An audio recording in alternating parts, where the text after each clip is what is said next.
Hey guys, this is Matt with BleepinJeep.com. Today we're going to be learning how to install the electric actuated part of an Ox-Locker.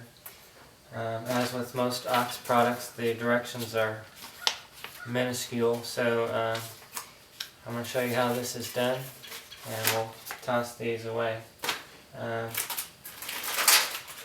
What comes in the kit is an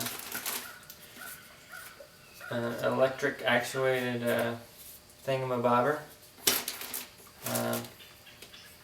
This is an aluminum piece that houses the cable. You still need a cable even though you're using the electric actuated mechanism. I don't know why, but I guess this is too big to sit on the differential housing. It comes with wires and a rocker switch. You're also going to need a cable. If you already have the cable, you can do the upgrade without buying a new cable, but you'll have to put the mechanism inside your Jeep. It's going to be pretty darn big, so I bought the smaller cable, and I'm switching because I had a lot of problems with the longer cables kinking, because I had to make so many bends and curves to get up into the cab, and I had a lot of damage because of that. So I'm going to try out the smaller cable with the electric mechanism and see how it works. If you're not familiar with the Ox-Locker, let me show you how that works. Alright, here's the Ox-Locker in the housing. Like I said, I've already had this installed here before with a cable operated mechanism. We're going to do the electric mechanism now, so I'm not going to cover how to install this today. But basically what happens is this is the locker, and there's teeth in here that are meshed whenever this mechanism right here slides over via a fork in the differential housing. And when that engages, everything locks up. There's a cable that comes in the differential housing from this side. And let me show you. Here's the housing. The cable comes in from here, and this goes to your cab. And there's a mechanism to move the cable in and out. And this fork shifts over left and right and engages and disengages the locker.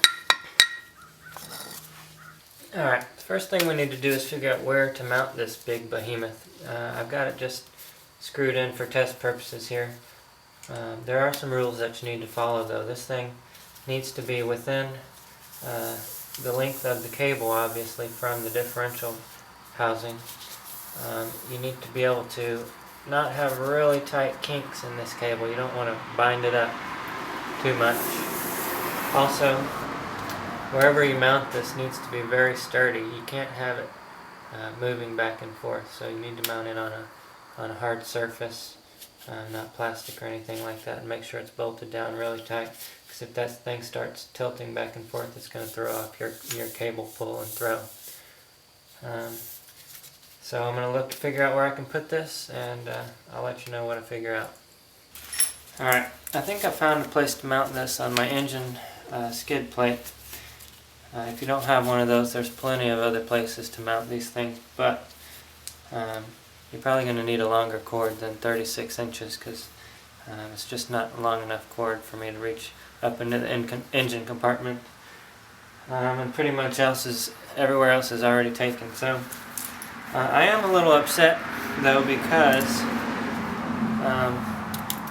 the Ox kit didn't come with bolts, nuts and bolts to put this thing on, and also the holes are very tiny. I can't even imagine the pressure that this is under, and it's being held by really tiny bolts. So what I'm going to do is drill these out.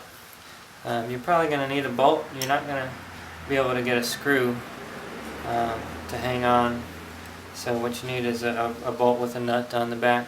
So I'm going to drill these out. These are 1/4 20 bolts, and hopefully they'll hold up.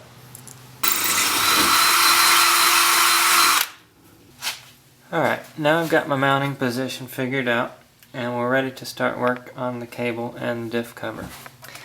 Let me show you this.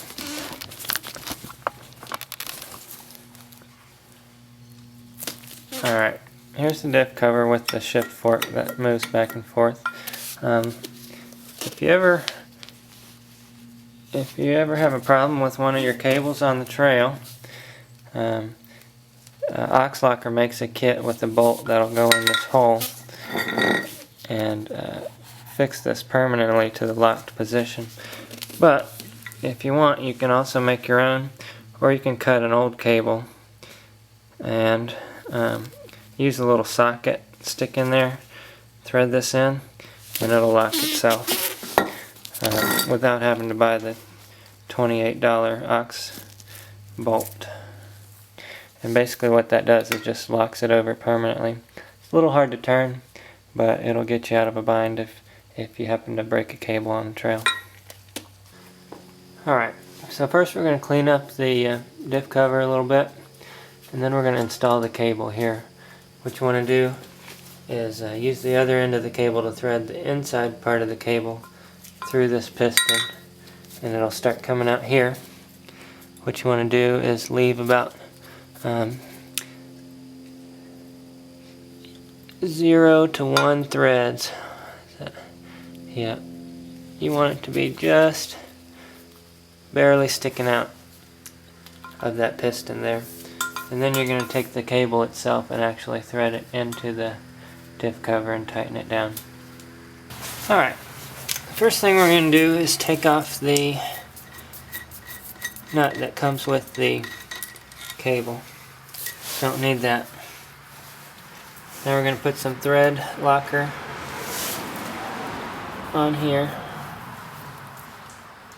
Just a little bit on to do it.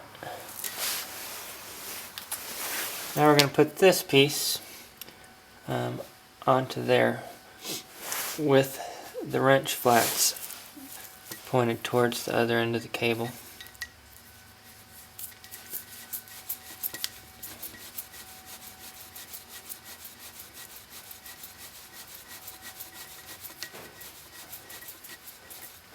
And tighten that down.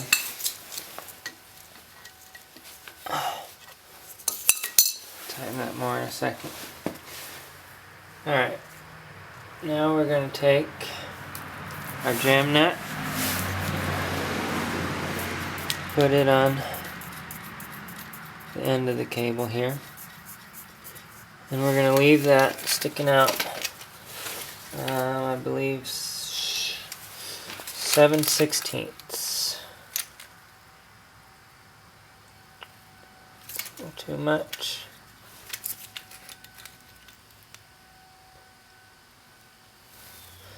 How's that look? That's about right. Alright, and then we're going to put this piece on there, just in this orientation, just like you see here, and tighten that down.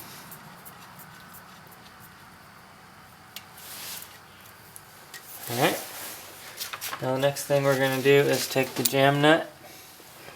This piece actually sits like this. This is the jam nut. It's going to go on here first. Screw that down.